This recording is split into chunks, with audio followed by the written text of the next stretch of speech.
যে মুনাফিকের চারটা চিহ্ন, তার একটা হচ্ছে এদা হাদ্দাসা কাদাবা, কথা বললে মিথ্যা বলে।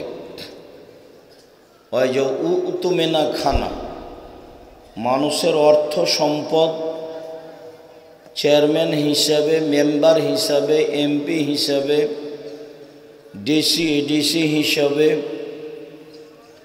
প্রিন্সিপাল হিসাবে, ভাইস চ্যান্সেলর হিসাবে, মসজিদের সভাপতি হিসাবে, মাদ্রাসার সভাপতি হিসাবে আত্মসাৎ করে। এ হলো মুনাফিকের 2 নম্বর চিহ্ন। যত জায়গা আছে সব স্থানে যারা মানুষের পয়সা আত্মসাৎ করে তারা গাদ্দার, তারা বিশ্বাসঘাতক, তারা মুনাফিক। যার জন্যই আব্দুল্লাহর বক্তব্যে অনেক সময় আমরা অবগত হয়েছি যে একজন বিশ্বাসঘাতক, একজন মিথ্যুক ব্যক্তি জনগণের নেতা হতে পারে না। ইনশাল্লাহ সলাত আদায় করলেও, অসমা সিয়াম পালন করলেও, ওয়ান্নাহু জামানাহ মুসলিম, নিজেকে মুসলিম মনে করলেও, একজন মানুষ যদি নিজেকে মুসলিম মনে করে, সিয়াম পালন করে, সলাত আদায় করে, তবুও গাদ্দার, তবুও মুনাফিক, তবুও বিশ্বাসঘাতক, তবুও আত্মসাৎকারী। তারপরে বললেন যে ওয়াইজা খাসামা ফাজারা, ঝগড়া করলেই অশ্লীল কথা বলে। বস্তির মহিলা যেমন, বস্তির মহিলা যদি ঝগড়া করে, এই ছেলে, এই যে মহিলার ওইদিকে কথা বলছে তোমরা শুনতে পাও না? আপনি মহিলা মানুষ, আপনি একটু শরম করেন না কেন? এই মেয়ে, তোমার একটু লজ্জাবোধ হয় না কেন? এখানে মুখ খুলেছো কেন? শতদিন বলেছি, এখানে না বললো তোমার গায়ের উপর দিয়ে আর একজন চলে গেলে তুমি মুখ খুলবা না। তোমার জন্য এসেছি, তোমার একটু বিবেচনা হয় না? তোমার একটু শরম হয় না? একটু তোমার লজ্জা হয় না? হ্যাঁ করে এসেছো, আবার হ্যাঁ করছে, এভাবে চলে যাবা? তোমার বাপ নেই? তোমাকে কি লালন পালন করেছে? কি তুমি? তুমি পশু না গরু না ছাগল? তুমি কি কুকুর শ্রীগাল? তুমি হ্যাঁ করে চিল্লাও কেন? এটা দিনই বৈঠক জানো না? একবারে 1 কিলোমিটার দূর থেকে মুখ বন্ধ রাখবা, একেবারে টোটালে মুখ বন্ধ রাখো। মহিলা মানুষ, তোমার শরম হয় না কেন? তোমার হায়া হয় না কেন? তোমার লজ্জা হয় না কেন? এটা তোমার বাড়ি। দিনই বৈঠক কি তোমার পৈতৃক সম্পত্তি? নিজেকে পশু প্রাণী মনে করো কেন? গরু ছাগল মনে করো কেন? বুঝেও বুঝে না ওরা, অন্তর আছে বুঝে না, দেখেও দেখে না ওরা, চক্ষু আছে দেখে না, শোনেও শোনে না ওরা, কান আছে শোনে না। উলাইকা কালানাম, তারা পশু প্রাণীর মতো, তারা গরু ছাগলের মতো, তারা কুকুর শ্রীকের মতো, বালহমাজাল, বরং তার চেয়ে খারাপ। আল্লাহ বলছে, পশু প্রাণী মনে করো নিজেকে? চিল্লাচ্ছ কেন? মুখখান বন্ধ রাখতে পারো না? এই ছেলে, যাও যেদিকে মহিলারা ওখানে দোকানপাটে বসে আছে, শরমহীন মহিলা আজকে বাজার করতে এসেছে। বাজার করতে এসেছে এখানে? তোমাকে কি শিখিয়ে তোমার বাপ পাঠিয়েছে? এমনি দুনিয়াতে এসেছো? মুখ খুলছো কেন? মুখ খুলবে না, একবার মুখ বন্ধ রাখো। তোমরা যারা দায়িত্ব পালন করছো এখানে পাহারা দিতে হবে না, যাও ওইদিকে, ওইদিকে মেয়েদের ওখানে যাও। সব এমনি তাফসির মাহফিল শুনে আর বাদাম খেয়ে একবারে স্বভাব খারাপ হয়ে আছে। বলে স্বভাবই খারাপ হয়ে গেছে, খাসলত খারাপ, এবারে অভ্যাস খারাপ। বাপ ছাড়া থাকো বাড়িতে, ভাই ছাড়া থাকো বাড়িতে, স্বামী ছাড়া থাকো বাড়িতে, এখানে সব কথা বলো কেন? মুখ খোলো কেন? শরম হয় না কেন? তোমাকে কন্ট্রোল করতে পারে না তোমার স্বামী? তোমার স্বামী কাপুরুষ কি করে তোমাকে? যাও তোমরা ওইদিকে থাকো। মহিলা মানুষ মুখখান বন্ধ রাখেন। কেউ যদি গায়ের উপর দিয়ে চলে যায় তবু মুখ খুলবেন না। গেছে গেছে, যতক্ষণ বসে থাকবেন চলে গেলে একবারে 1/2 কিলোমিটার দূরে গিয়ে মুখ খুলবেন। আমি তো আপনার জন্য এসেছি। আপনি মনে করছেন আমি ভোট চাইতে এসেছি, আমি তাফসির মাহফিল করতে এসেছি, যে আপনি গল্প করবেন, বাদাম খাবেন, আর আমি ইউসুফ জুলাইখার কাহিনী বলবো? না, তো আমি তো এরকম কোনোদিন করিনি, আমার জীবনে এরকম ইতিহাস নেই। আপনারা যারা যেখানে আছেন, সম্ভব হলে বসে থাকবেন, সম্ভব না হলে দাঁড়িয়ে থাকবেন, কিছুক্ষণ অপেক্ষা করুন, আপনার কিছু না কিছু উপকার করবো ইনশাআল্লাহ। মহান আল্লাহ বলেন, ফেরেশতাদের লক্ষ্য করে বলেন, ইন্নী জাইলুন ফিল আরদি খলিফা, আমি মাটিতে প্রতিনিধি তৈরি করতে চাই। ফেরেশতারা বললেন, করিয়েন না, মারামারি করবে। ফেরেশতারা কিভাবে জানলো যে আমরা মারামারি করব? তো আমাদের পূর্বে জিনেরা এসেছিল, জিন মারামারি করছে, এটা ফেরেশতা দেখেছেন। তো ফেরেশতারা বললেন যে ওদের সৃষ্টি করিয়েন না, ওরা মারামারি করবে। কিভাবে বলল? ফেরেশতা তো গায়েবের খবর জানে না, ও জিনদের দেখেছে তাই বলে দিলেন। তো আল্লাহ বললেন, ইন্নী আ'লামু মা লা তা'লামুন, আমি যেটা জানি তোমরা সেটা জানো না। আমি মানুষকে সৃষ্টি করছি আমার ইবাদতের জন্য। অন্যায় করার ক্ষমতা আছে, তবুও অন্যায়কে বর্জন করে আমাকে ডাকবে, সেইটা আমি তোমাদের দেখাবো, দেখো সময়ে। তো যা হওয়ার তাই হলো, সৃষ্টি করে এখন সবার চেয়ে সম্মানিত করতে চাইলেন। ফেরেশতাদের বললেন, আদমকে মেনে নাও। ফেরেশতা বললেন, মানলাম। জিনদের বলল যে আদমকে মেনে নাও। তো ইবলিস বলল যে তা কেমনে হয়, ও তো মাটির তৈরি, আমি তো আগুনের তৈরি, মানতে পারি না। তো আল্লাহ বললেন, তাহলে তুই সরে যা, আমার এখানে থাকতে পাবি না, দয়া রহমতের মধ্যে রাজিম, তুই বিতাড়িত, সরে যা। তখন ইবলিস বলছে, ঠিক আছে সরে যাব, আমার একটা কথা শোনেন। কি কথা? আমাকে বেঁচে থাকার সুযোগ দিতে হবে ইলা ইয়াউমিল কিয়ামা, কিয়ামত পর্যন্ত। তখন আল্লাহ বললেন, ঠিক আছে এটাও মেনে নিলাম, তবে ইলা ওয়াক্তিম মালুম, একটা সময় পর্যন্ত। তুমি যেটা বলছো হুবাহু আমি সেটা বললাম না, তুমি বললে যে আমাকে কিয়ামত পর্যন্ত বেঁচে থাকতে দিতে হবে। তা আমি বললাম যে ঠিক আছে মেনে নিলাম একটা সময় পর্যন্ত। যেমন আল্লাহ বললেন যে আমি মেনে নিলাম, তেমনি চট করে ইবলিস বলছে, রব্বি, হে আমার প্রতিপালক। দেখেন বলার ঢং কেমন। ইবলিস বলছে, রব্বি, হে আমার প্রতিপালক, তোমার সম্মান মর্যাদার কসম করে বলছি, লাউবিয়ানাল ইনসানা মাদামা তারহুম ফি আসাদিহিম, যতক্ষণ আদমের ছেলেমেয়ের দেহে শ্বাস থাকবে ওকে আমি পাপ করাবই। ও কিভাবে জান্নাতে যায় সেটা আমি দেখে ছেড়ে দেব। এটা হলো ইবলিসের জিদ।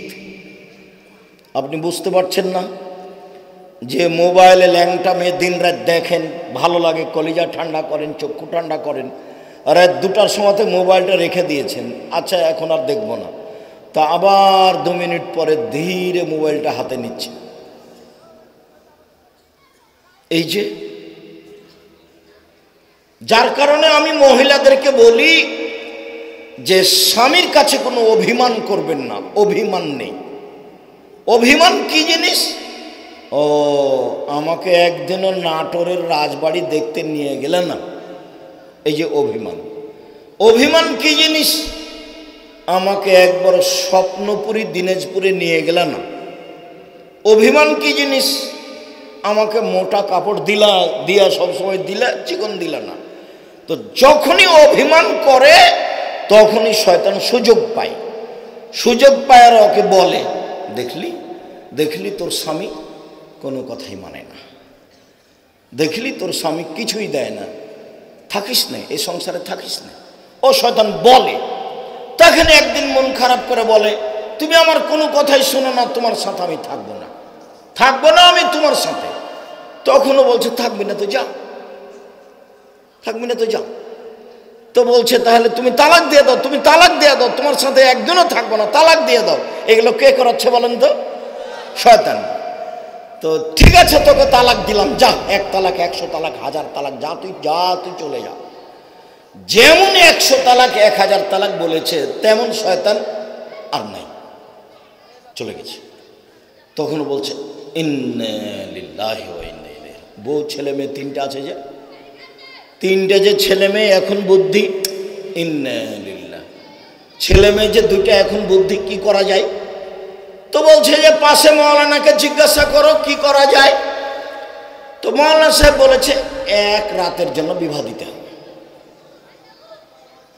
1 রাতের জন্য। এই ছেলে, মুখ বন্ধ রাখো, মুখে কথা বললো কেন? 1 রাতের জন্য বিবাহ দিতে হবে। তখন আবার বলছে ইন্না লিল্লাহি ওয়া ইন্না ইলাইহি। এ কি আবার কথা? এখন কিন্তু আর শয়তান নেই, ও গেছে। মহিলারা কিভাবে সংসারে থাকবে? এইভাবে। কিভাবে? এইভাবে। আমি নাটোরের গ্রামের মেয়ে, লবণ ভাতেই খুশি। আমি, তুমি যেভাবে রাখবে আমি তাতেই খুশি। আমার পক্ষ থেকে কোনো অভিমান নেই। মোটা কাপড় তোমার যদি চলে আমারও চলে, চিকন কাপড় তোমার যদি চলে আমারও চলে। আমি নিজেকে আপনার পায়ের নিচে মিশিয়ে দিয়ে ইহকাল কাটাতে চাই, বিনিময়ে জান্নাত পেতে চাই, আমি অন্য কিছু চাই না। তখন শয়তান চুপটি লেগে ওইদিকে চলে যাবে, ওর তোর কোনো কাজ নাই। ও তো নিরাশা হয়ে এসেছে ইহুদিদের কাছ থেকে, ইহুদিদের কাছে তার কোনো কাজ নেই। ও জানে যে ওরা জাহান্নামে যাবে। ওর কোনো কাজ নাই খ্রিস্টানদের কাছে, ও জানে যে খ্রিস্টান জাহান্নামে যাবে। ও ফিরে এসেছে হিন্দুদের কাছ থেকে, ও জানে যে হিন্দুরা জাহান্নামে যাবে।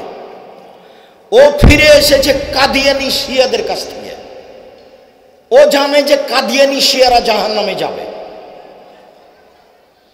আবার অনেকগুলো স্কুল কলেজ প্রতিষ্ঠান থেকেও চলে এসেছে। কেন? ও যেটা চাই সেটা ওরাই তো করছে। এখন এসেছে আপনার মতো মানুষ যারা 5 ওয়াক্ত সালাত আদায় করতে চায়, হালাল রুজি উপার্জন করতে চায়, যারা মহিলারা একটু বোরখা পরে থাকতে চায়, স্বামীর সাথে ভালো চলতে চায়। এখন এদের ব্যাপারে বলছে তোমার সম্মানের কসম, তোমার ইজ্জতের কসম, তোমার ইবাদত করে আদমের ছেলে মেয়ে জান্নাতে কিভাবে যায় তা আমি দেখে ছেড়ে দেব। যতদিন পর্যন্ত তার দেহে শ্বাস আছে, আদমের ছেলে মেয়ের দেহে যতদিন শ্বাস আছে, আমি তাকে ভুল পথে নিয়ে যাব যাব যাব। তোমার সম্মানের কসম, তোমার মর্যাদার কসম। এখন আল্লাহ যদি বলতেন যে পারবি না তাহলে হতো। এখন আল্লাহ বলছেন আমার সম্মানের কসম, আমার মর্যাদার কসম, আমার ইজ্জতের কসম, যতবার আদমের ছেলে মেয়ে আমাকে বলবে ভুল হয়েছে ততবার ক্ষমা করে দেবে। আল্লাহ তাআলা ওই দিকে গেলেন না, এই দিকে আসলেন।